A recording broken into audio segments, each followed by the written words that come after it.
Good afternoon, Warriors. Today is Election Day, November 5th, 2019. Taking a look at our homework for this evening. In math, we've got practice 3.5 for everyone except third and seventh period. Honors Math has practice 3.5B with the Chapter 2 test on Wednesday. All math students across the board are required to have 30 minutes of Moby Max completed by this Friday.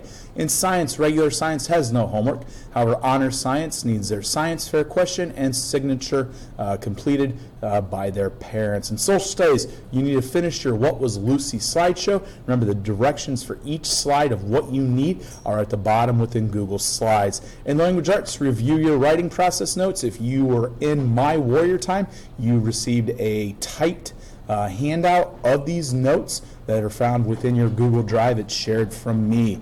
In literature, half our AR points are due on Monday, November the 11th. That is 6 days from now. That is coming up. We also have a vocabulary test Friday, November 8th, using Quizlet. We can go through our Google Classroom to help us study. In career and life, second period, we need to vote on cooking show. Third period, there is no homework. In FCS 6, there is nothing. It's going to be it for this election day. Make sure your parents and any siblings you have over 18, make sure that they go out and they vote today. It's going to be it for today. Everyone, have a good one.